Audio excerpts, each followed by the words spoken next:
Bueno, ¿qué tal? Buenas tardes ya. Vamos a dar comienzo a la charla, si les parece. Ya son 12:03. Así que bueno, bienvenidos a todos. Muchas gracias por sumarse a esta charla. Mi nombre es Miguel Quiscurno. En práctica ocupo el rol de Delivery Manager, enfocado principalmente en servicios de lo que nosotros llamamos Smart BPA, Smart Data y Software Integration.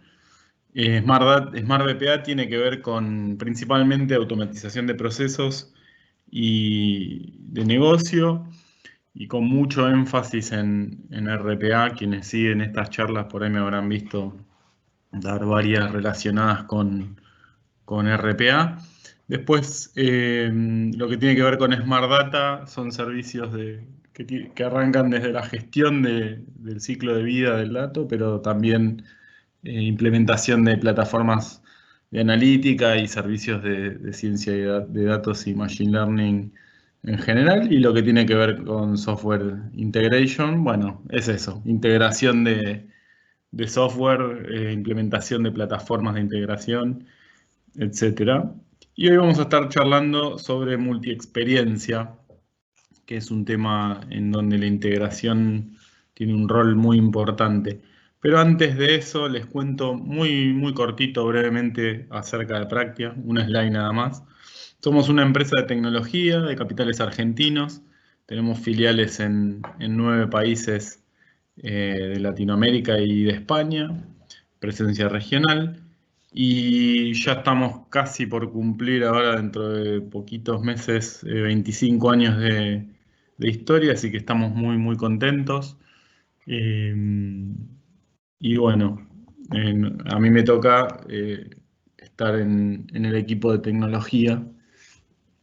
Así que ahora sí vamos a la agenda de la presentación, si les parece. La idea es charlar de lo que se conoce hoy en día como multiexperiencia. Ahora vamos a ver alguna definición y demás, pero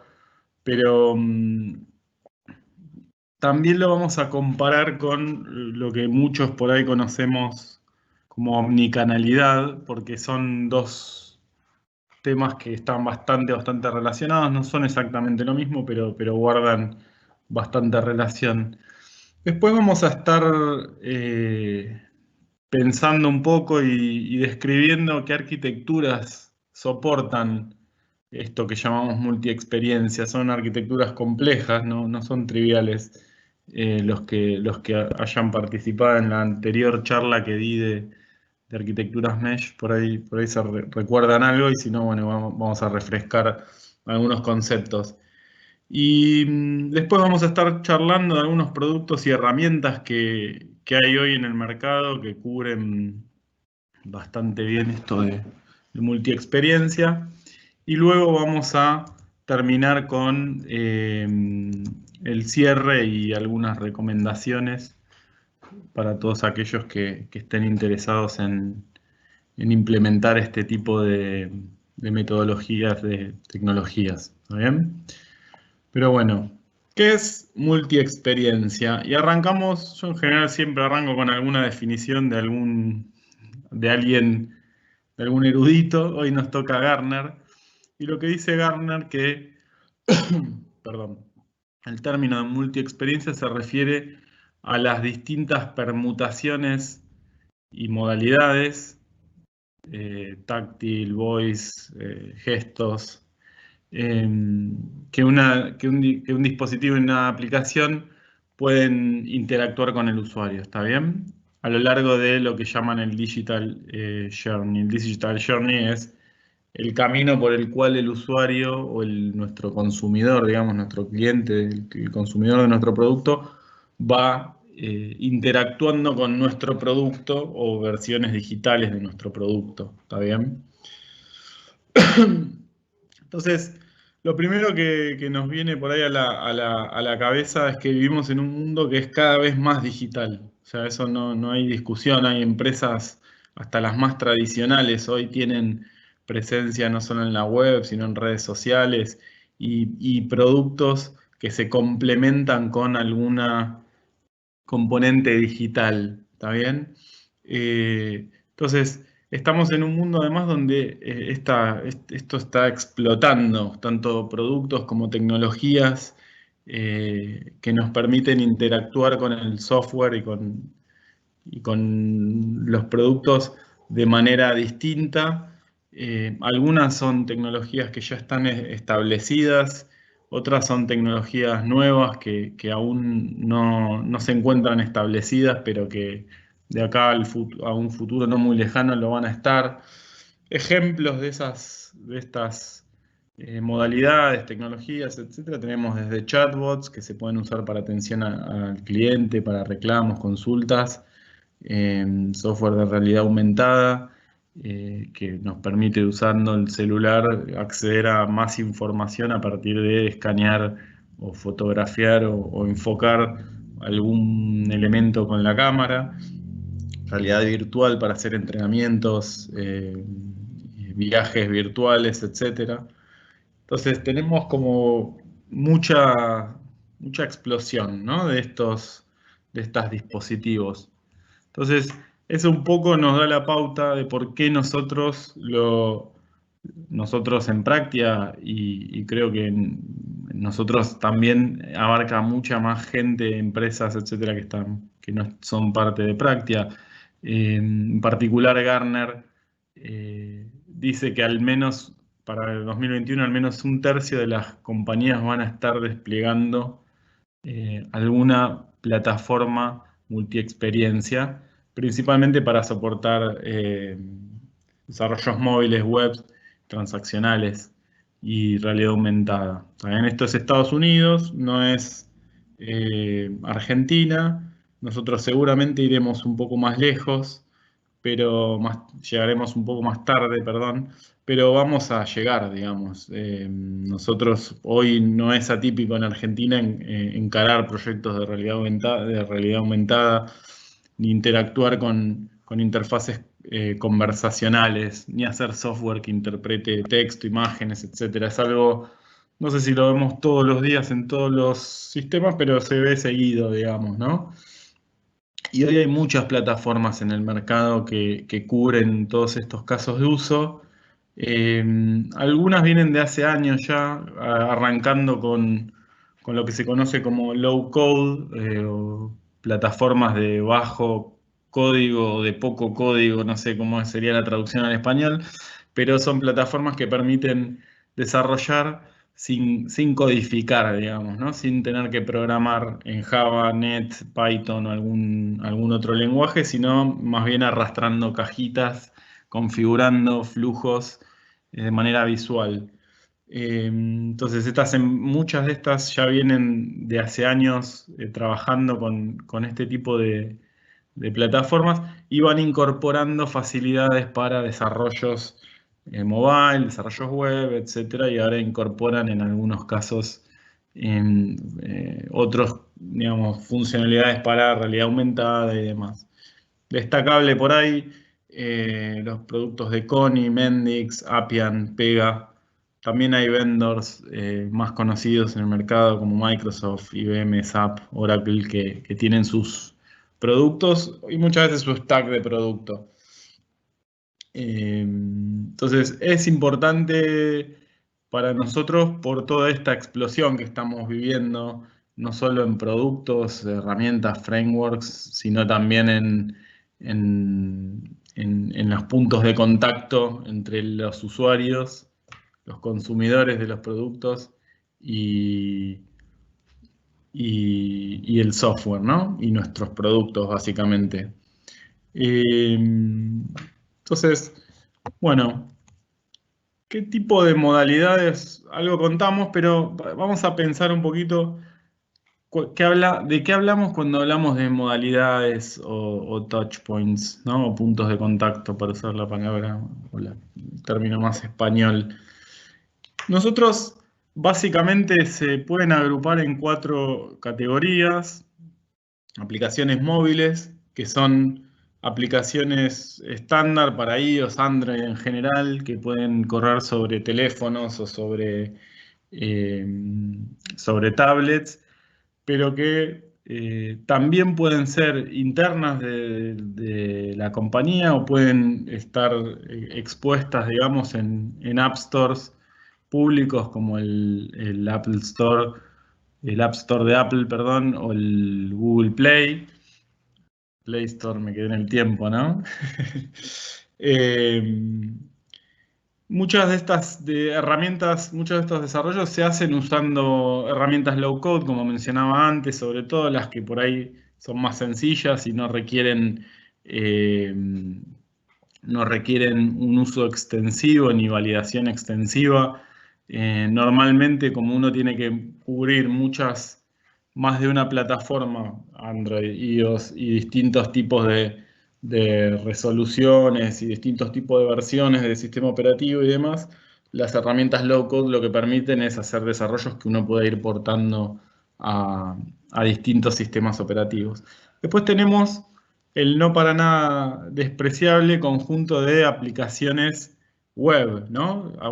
En general ahora hablamos de web progresiva, son aplicaciones más modernas que tienen por detrás arquitecturas más complejas, eh, con microservicios, APIs y demás, pero no dejan de ser aplicaciones web que corren en browser. Después tenemos aplicaciones conversacionales, que suelen ser chatbots que se pueden implementar ya sea en sitios web o en dispositivos móviles o en otro tipo de plataformas como herramientas de mensajería. Y por último tenemos aplicaciones ya acá por ahí medio generalizar, pero tenemos aplicaciones de realidad aumentada, ¿está bien? Nosotros en estas aplicaciones eh, lo que hacemos es interactuar de otra manera con el software, ya no hablamos, sino vemos, tocamos, el software hasta inclusive en algunos casos puede leer nuestros gestos, leer nuestros movimientos. Entonces, esas son el tipo de experiencias de las que nosotros hablamos cuando hablamos de multi-experiencia, de modalidades, de touch points. Ahora vamos a entrar un poquito más en detalle, no mucho, un poquito en este tipo de interfaces naturales. ¿Está bien? Las interfaces naturales son básicamente sistemas que están diseñados para que la interacción entre el humano y la computadora se sienta y se vea lo más natural posible. ¿Está bien? Entonces, aprovechan comportamientos, movimientos y acciones intuitivas y habituales en nosotros para esa interacción. En vez de yo tener que usar un mouse, toco la pantalla. O muevo determinado elemento, el joystick o lo que sea, digamos. No el joystick, sino el de la Wii. ¿Está bien? O pueden seguir mis ojos. ¿Está bien? O sea, son dispositivos que permiten traducir nuestros movimientos habituales en comandos, órdenes, requerimientos al producto, al software. ¿Está bien? A veces se requieren dispositivos intermedios, por ejemplo, los HoloLens de Microsoft para realidad aumentada, realidad virtual, y a veces no, digamos, en algunos casos no. Acá vemos en las imágenes de fondo un teclado virtual, ¿está bien? Donde uno pone en esa especie de guante y puede, en teoría, tipear eh, en vez de tener un teclado. Y después tenemos asistentes virtuales como Alexa y eso, ¿no? Eh, entonces, decíamos, yendo más a lo que tiene que ver con realidades o realidad virtual, realidad aumentada, tenemos distintas variedades también, ¿no? Tenemos desde video 360, que es mirar alrededor desde un punto de vista fijo y en 2D. Tenemos video, ¿está bien? Que 360, perdón si ya lo dije, video de realidad virtual que puedo mirar puedo mirar un video, pero en 3 dimensiones ya. Realidad virtual propiamente dicha, que es estar inmerso en un mundo virtual y poder interactuar con objetos virtuales. Realidad aumentada, que es estar con objetos virtuales que se superponen al mundo real, pero en general los dos mundos no interactúan entre ellos. Y realidad mixta, que es básicamente estar con objetos virtuales que se superponen e interactúan con el mundo real.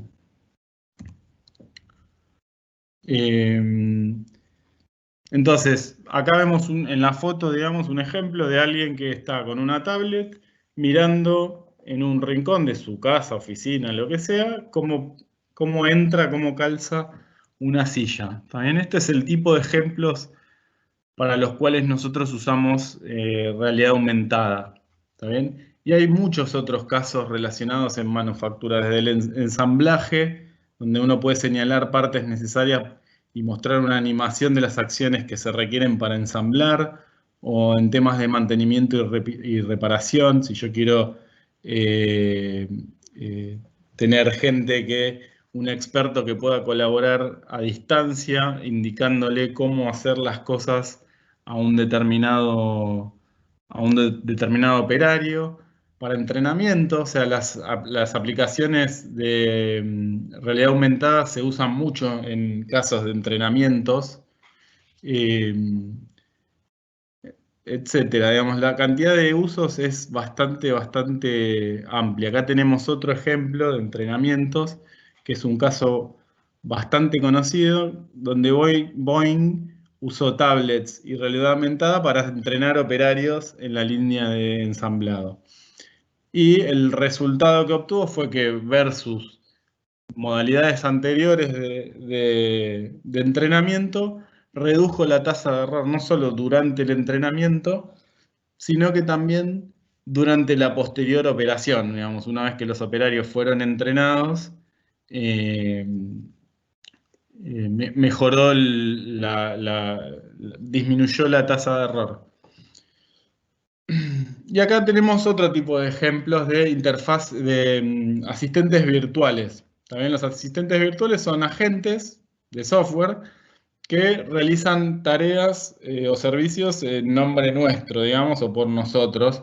Pueden entender consultas, pueden responder en un lenguaje natural, entre comillas, el natural, porque por lo general uno suele darse cuenta de que está hablando con un agente, con un robot, pero bueno, no siempre, digamos. Suelen explotar mecanismos de inteligencia artificial para aprender a procesar el lenguaje y para entender la voz y para poder razonar sobre lo que nosotros decimos. ¿Está bien? Y estos tienen también montones de aplicaciones. eh, Desde asesoramiento de expertos en compras, asistencias administrativas, call center, atención de reclamos, consultas y demás. Es bastante típico encontrar que nosotros empezamos a chatear con algún bot en la página y en algún momento trata de resolvernos la duda, y cuando no puede resolvernos esa duda, nos dice, bueno, te voy a pasar con un asesor, digamos, y nos pasa con una persona.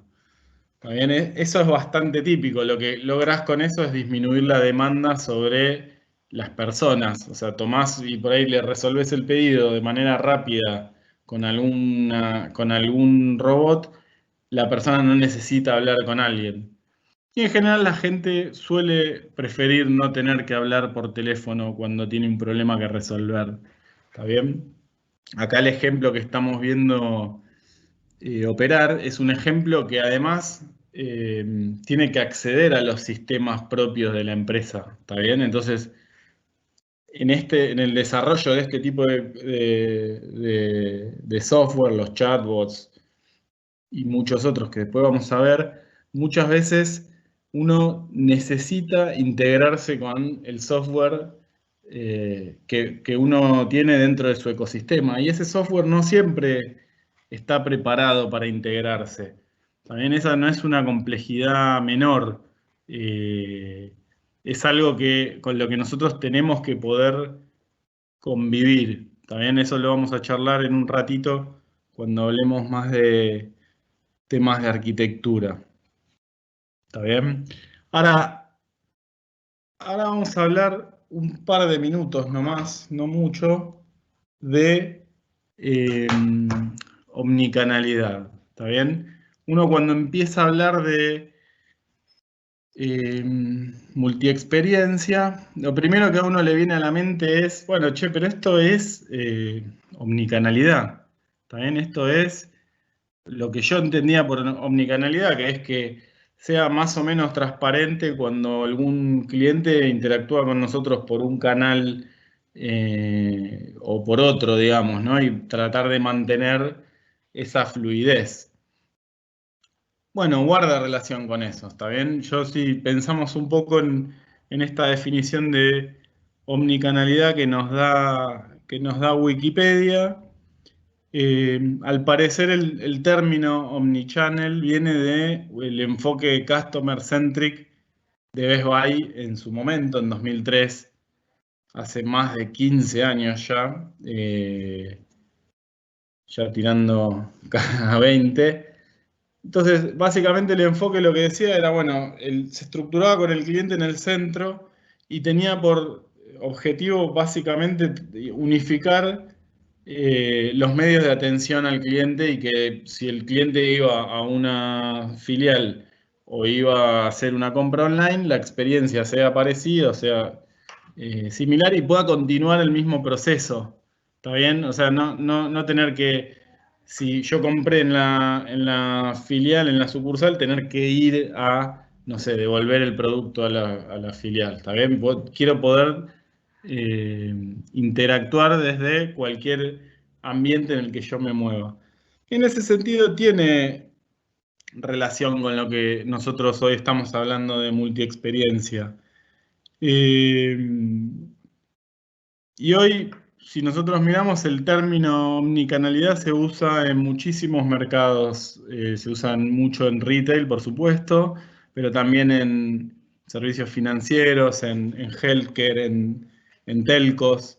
Eh, pero los productos que uno compra en general, cuando uno compra un producto de omnicanalidad, es medio complejo que con un producto uno logre esta transparencia, digamos, esta posibilidad. En general requiere muchísima integración entre software distintos, en muchos casos software de distinta arquitectura cuya integración es muy compleja y requiere una inversión muy alta de UX, ¿no? Para homogeneizar. Eh, entonces, la verdad es que en esta era digital pensar en un canal se hace complejo. ¿Qué es un canal? O sea, yo digo, normalmente si uno mira al banco, por ejemplo, ven al home banking como un canal, pero después vos tenés la misma aplicación que tenés en el home banking, la podés tener en el móvil. Y el móvil es otro canal. Pero además podés acceder a la aplicación web desde el móvil, más allá de si usás la aplicación móvil o no. Entonces, un canal es el smartphone o es la web, son canales distintos, son el mismo canal, son distintas modalidades dentro del mismo canal.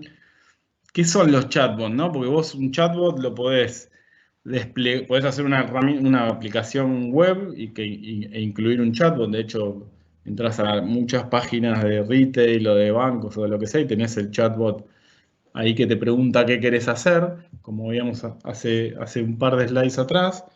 Eh, Podés desplegarlo en el teléfono, podés hacer un chatbot que corra en el dispositivo móvil, e inclusive el chatbot podés desplegarlo dentro de alguna aplicación de mensajería como Instagram, como Telegram o como WhatsApp, como veíamos en otro de los ejemplos anteriores. Entonces, no está tan claro qué es un canal. Y por otro lado, se comparte mucho dato y mucho servicio, ¿no? O sea, si yo pienso al home banking como un canal y al móvil como otro canal, ambos van a estar usando el home banking que use yo, si uso el del celular o el de la web, van a estar utilizando los mismos servicios de backend. Entonces, no tiene sentido pensarlos como entidades separadas, digamos. Tiene mucho más sentido pensarlo todo como un todo, justamente. ¿Está bien? Entonces, la visión de canales típicamente se enfoca en los procesos de la compañía, no en la experiencia del usuario, del cliente, digamos, ¿no? Los procesos internos de la compañía rigen la forma en que el cliente va a interactuar, más allá de que sea siempre unificada y demás. Eh, y esto genera algunos hilos, o podría generar, no quiero generalizar, por ahí no es lo más adecuado en estos casos, pero podría generar silos. Como decía, uno tiende a hacer equipos separados, digamos, para un canal que para otro, y eso genera una cultura de separación de esas responsabilidades.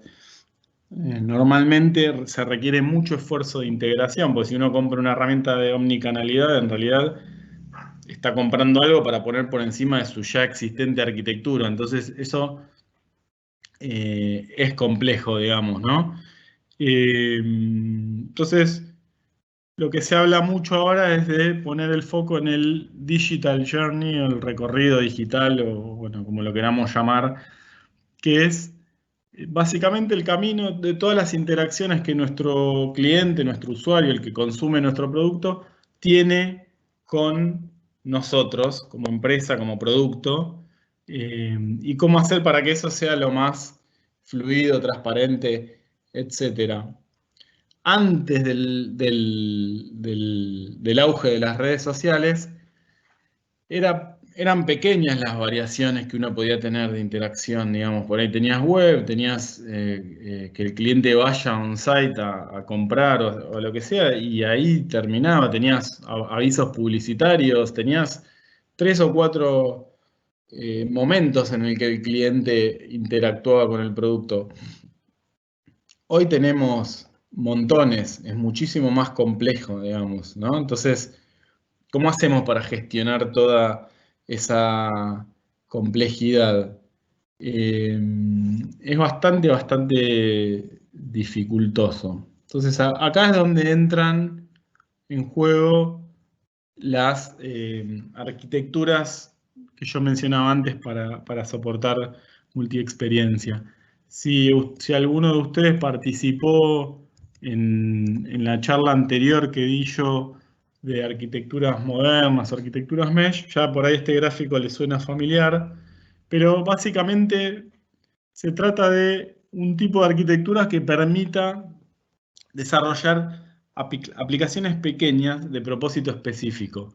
Nosotros ya no tenemos un monolito gigante, podemos tenerlo y está contemplado, digamos, ¿no? Pero ya no tenemos un monolito gigante, sino que tiene toda la funcionalidad necesaria para todos los dispositivos y para todas las posibles interacciones y funcionalidades que yo necesite para todos los usuarios, sino que voy a tener aplicaciones mucho más pequeñas, de propósito específico, para un tipo de usuario específico o para un dispositivo específico o para una modalidad específica. Yo puedo llegar a tener la misma aplicación separada para Android y para iOS, o puedo tener otra para web, o puedo tener una que cubre web y Android o lo que sea, digamos. Acá lo que se intenta es reducir la complejidad de las aplicaciones a costa de, en general, aumentar la complejidad de la arquitectura general. Ahora lo vamos a ver un poquito más adelante. ¿Está bien? Se usa mucho un patrón de arquitectura que se llama Backend for Frontend, que básicamente implica que uno divide las capas de APIs, expone los servicios, obviamente, a través de APIs, pero esas APIs tenés dos tipos de APIs, digamos. Tenés APIs más internas y tenés APIs más externas, que son se exponen hacia afuera de tu organización, que son las que después consumen los distintos consumidores, que pueden ser dispositivos de cualquier índole, ¿no? Y ahí hay toda una variedad que uno puede usar distintas, puede compartir las APIs de backend, digamos, tiene como soporta mucha flexibilidad.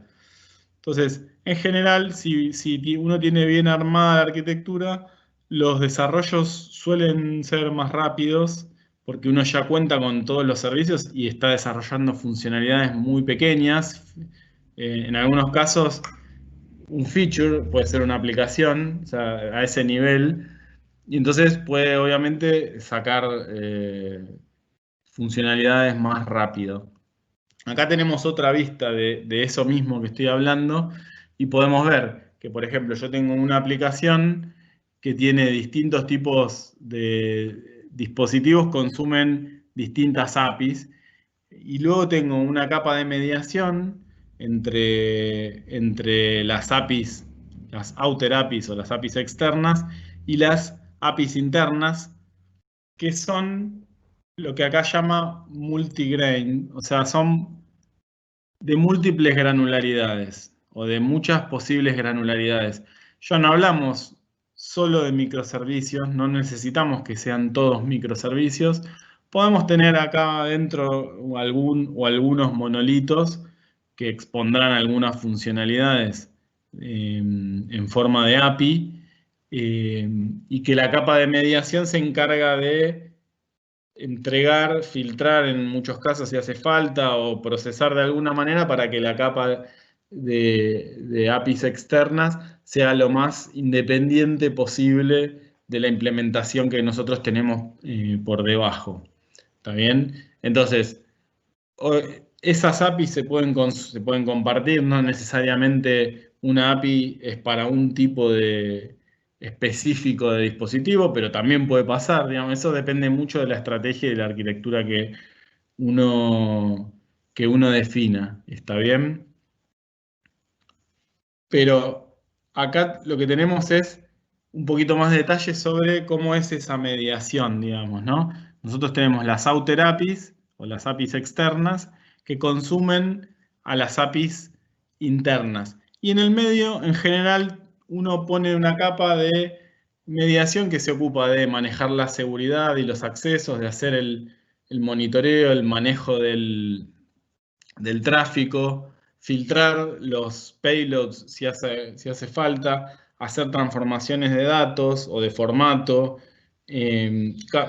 también transformaciones de protocolos. Si una API necesita un REST y por abajo nuestra aplicación expone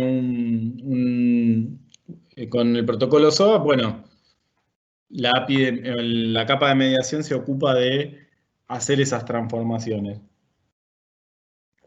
Y tenemos distintos tipos de mediadores, ¿no? Depende de la arquitectura que elijamos. Acá están listados los más comunes, que son o tener un ISV o tener un broker de eventos o un micro gateway o un API gateway. Obviamente hay diferencias, ¿no? El API gateway en general se usa para servicios más grandes y el micro gateway se usa para los microservicios y se paran en distintos niveles, ¿no? El API gateway, por ejemplo, que el micro gateway y mismo el API gateway que el service bus. No están todos al mismo nivel. Lo que acá es importante entender es que si nosotros tenemos por debajo, en la capa de abajo, digamos, la interna, monolitos, nosotros podemos descomponer las funcionalidades que esos monolitos exponen de manera de exponerlos como API sin necesariamente tener que hacer una reingeniería del monolito, ¿está bien? En general uno trata de no atacar un monolito de una, digamos, porque la probabilidad de éxito suele ser baja. Entonces uno trata de ir descascarando las funcionalidades que va necesitando y llevándolas a un esquema que sea más permeable, digamos, a este tipo de arquitecturas. ¿Está bien?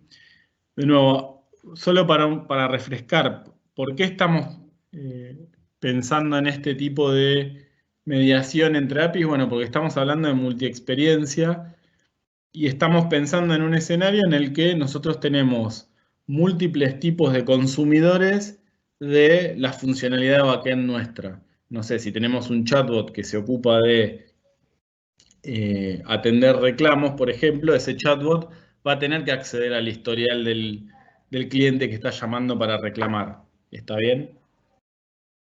Entonces yo, como arquitecto, ¿qué tengo que hacer? Construir un conector que desde el chatbot consulte a la base de datos del CRM para consultar la historia. Bueno, podría ser, digamos, no, qué sé yo, depende del caso, ¿no? Pero pensándolo en estos términos, lo que uno va a hacer es consumir una API que me va a dar la historia de ese cliente. Ahora, si en vez del chatbot, el que requiere la historia del cliente es un analista impositivo porque quiere ver la historia crediticia del cliente, entonces ya el resultado que va a esperar es distinto. Entonces tal vez necesite consumir otra API. ¿Está bien? Entonces puede ser que la API de backend sea la misma, pero que la API, la outer API, digamos, la API del frontend, sea distinta, pero que ambas terminen consumiendo de la misma API del CRM. Ese es el tipo de flexibilidad que nos da tener una arquitectura de estas características.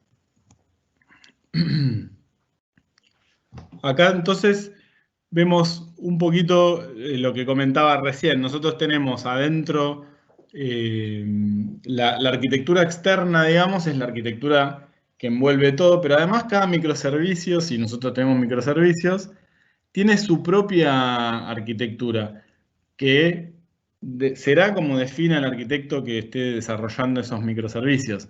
Lo que nuestra arquitectura externa nos provee son todas las herramientas necesarias para que el microservicio funcione, sea escalable, sea resiliente, etcétera. Eso no hay que resolverlo a nivel microservicios, eso se resuelve a nivel eh, macro, ¿no? Eso en general es importante que no lo resuelva cada microservicio, los temas de infraestructura, de administración, etcétera. Esta slide la vamos a saltear porque ya son menos 20 pasadas. Y vamos a recorrer unos minutitos los productos y herramientas. A ver, hasta acá veníamos hablando de arquitecturas y ahora pasamos a hablar de productos y herramientas. Por ahí en esta transición lo que me parece importante destacar es que si bien uno puede construir todo con tecnología propia, digamos, cada una de las funcionalidades que necesite y demás, hoy hay en el mercado muchos productos y herramientas que soportan estos casos de uso de multiexperiencia de los que estamos hablando y concentran un poco, eh, concentran en el sentido de nos permiten dentro de una misma herramienta o dentro de una misma plataforma desarrollar casos de uso para cualquiera de estas variantes, ¿está bien? Entonces, ahora vamos a mirar, ya son menos cuarto, si me permiten un segundito voy a mirar si hay preguntas. Si no hay preguntas, no veo preguntas, así que voy a tomar unos minutitos más de lo que sería para preguntas para continuar, ¿está bien? Entonces, decía, nosotros acá los productos que tenemos hoy, muchos abarcan varios de estos posibles casos de uso. ¿Qué características tienen? Bueno, en general tienen herramientas de low code development, o sea, esto que les comentaba de herramientas que permitan desarrollar sin requerir skills de desarrollo, para lo que se llaman citizen developers. También son gente que no es de desarrollo, pero que tiene capacidad, ganas, etcétera, y puede programar cosas usando un lenguaje visual. Después tenemos que sea code-centric, o sea, que le dé a los desarrolladores, digamos, no a los citizens, sino a los desarrolladores profesionales, herramientas, IDEs, SDK, etcétera, para que puedan hacer bien su trabajo. También después que soporten patrones de microaplicaciones.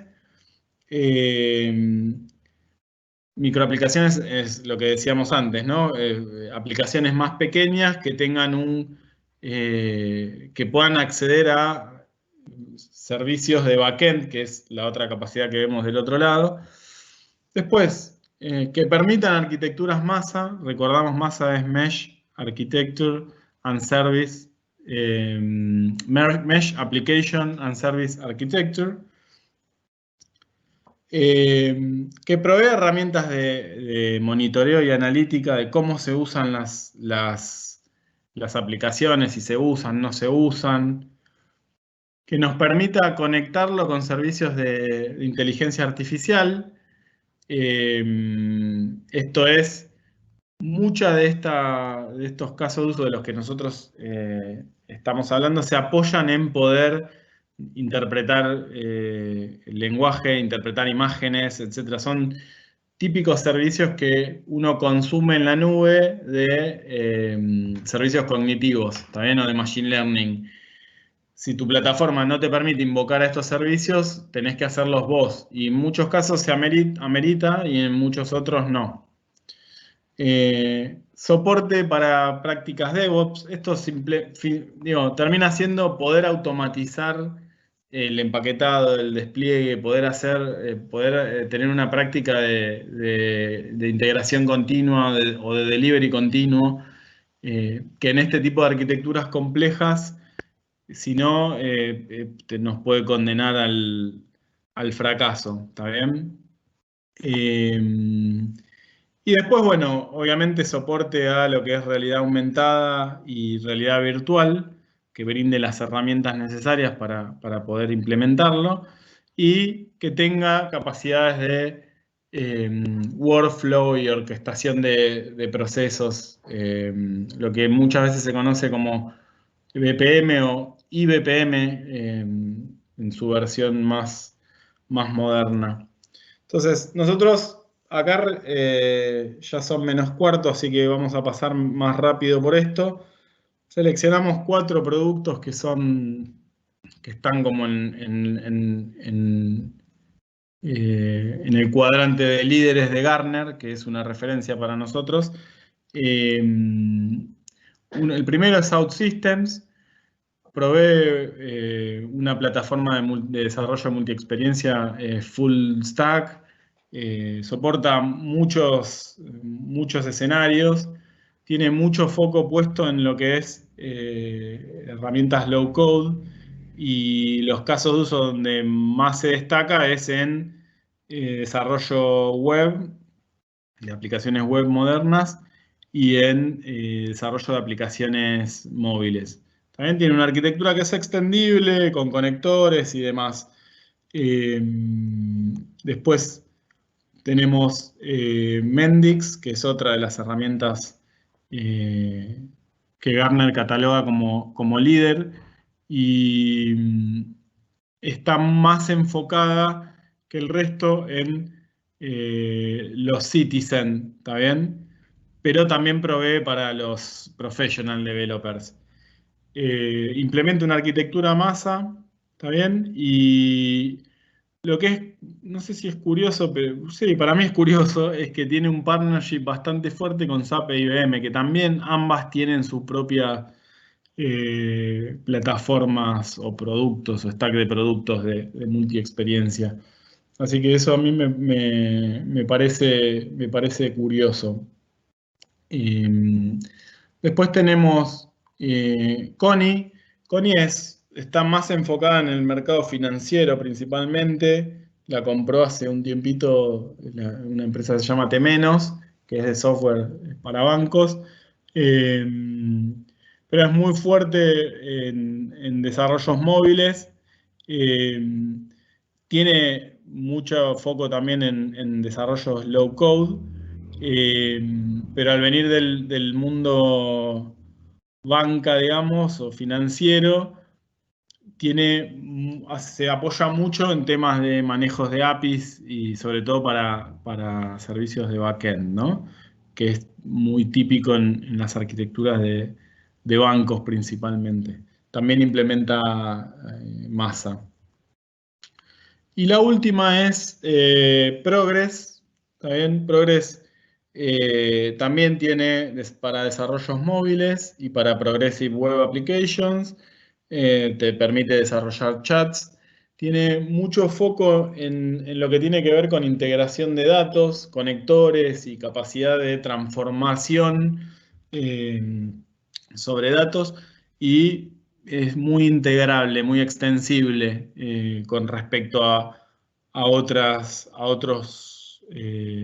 productos. Obviamente no son las únicas, hay montones de herramientas. Eh, Cabe mencionar, Microsoft tiene su stack de productos eh, que incluyen desarrollo mobile, servicios cognitivos, Azure DevOps para la parte de automatización y demás.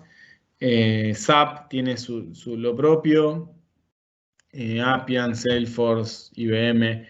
Pega es una herramienta que viene evolucionando desde lo que es BPM, digamos, era muy fuerte en ese mundo y fue incorporando distintas funcionalidades low code y demás. Hoy también es bastante fuerte en temas de RPA, de automatización. Eh, y seguramente habrá muchas otras que no estoy contemplando en esta charla. Eh, bueno, a modo de cierre, me parece importante destacar, muchos de los skills necesarios para sacar provecho a estas tecnologías pueden no necesariamente ser aquellos a los que nosotros estamos acostumbrados, digamos. Me refiero específicamente, perdón, a temas de automatización, de pruebas, de integración continua, desarrollo ágil. Digamos, son requerimientos que suelen ser mandatorios para poder eh, encarar este tipo de arquitecturas, de desafíos. Eh, pero sobre todo lo que tiene que ver con cambiar la cabeza, el mindset y pensar en la experiencia del cliente, del usuario, como un todo, o sea, en englobar esa experiencia y entender esa experiencia, eh, armar los journey maps que se llaman, o empezar a usar técnicas de design thinking para entender cómo deberían ser esas experiencias. Yo creo que eso, o al menos en lo que a mí respecta, que vengo de lo técnico, digamos, es algo que a mí me cuesta más. ¿Está bien? Por otro lado, en lo técnico, las arquitecturas se van tornando cada vez más complejas, o sea, tenemos muchos más dispositivos, más interacciones, más integraciones entre componentes y entre sistemas. En general se ve que el browser sigue siendo el principal punto de contacto.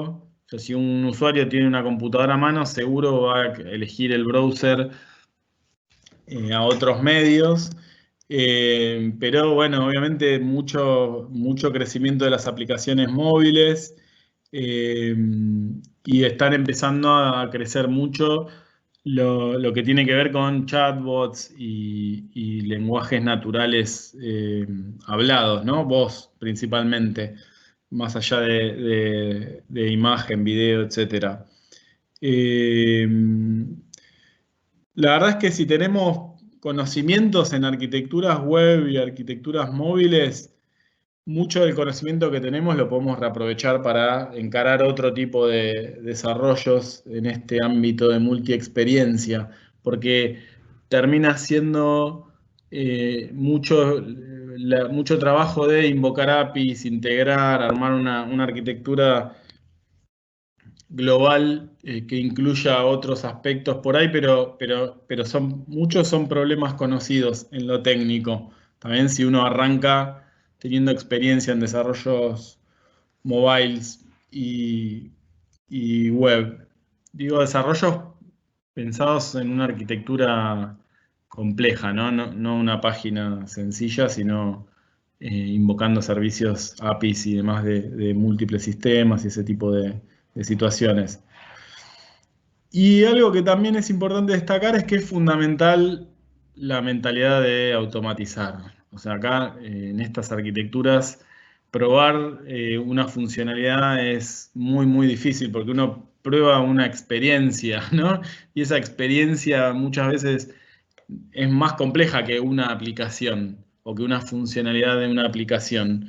Entonces, todo lo que uno puede automatizar, tanto en las pruebas como en los despliegues, de nuevo, uno despliega una experiencia. ¿Y qué despliega? Y bueno, por ahí tenés que desplegar muchas cosas.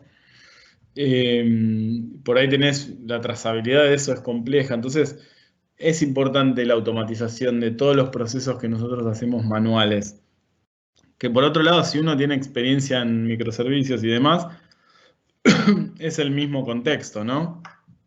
Eh, Ahora, si bien estamos por un lado, tenemos ese grado de complejidad, por otro, que nos brinden herramientas low code, nos genera una ganancia, que es que muchos usuarios avanzados, muchos citizen developers, digamos, pueden programar sin ser developers.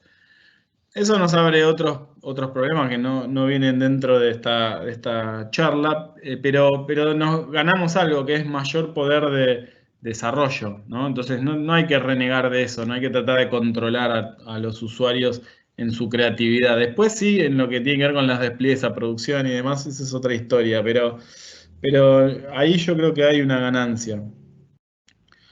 Y lo último es no hay que perder de vista la visión estratégica y de largo plazo. O sea, uno, si encara estos proyectos, debería ser a priori pensando en lo que pensamos cuando pensamos en transformación digital, generar nuevos canales de ingresos o de revenue, eh, mayor innovación, mayor velocidad, para mejorar el time to market, ese tipo de cosas.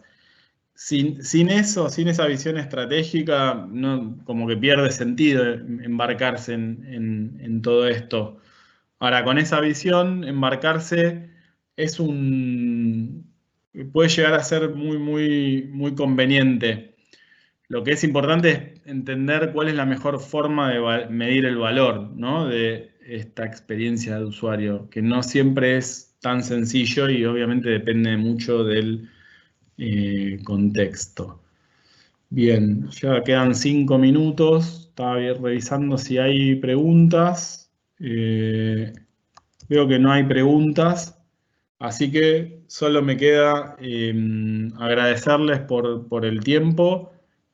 Si necesitan, si les quedaron dudas que no llegaron a consultar o que les surgen más adelante, les dejo en esta primera slide cuando llegue. No quiero salir de la presentación. Acá están mis datos, me pueden escribir a mxcurno con SZ y las 2 veces con K, arroba practia.global, o mi perfil de LinkedIn es Miguel Quiscurno con SZ y las 2 veces con K. Así que, sin más que decirles, doy por cerrada la sesión y les agradezco mucho a todos por el tiempo. Les mando un saludo y que continúen bien la jornada. Chao, gracias.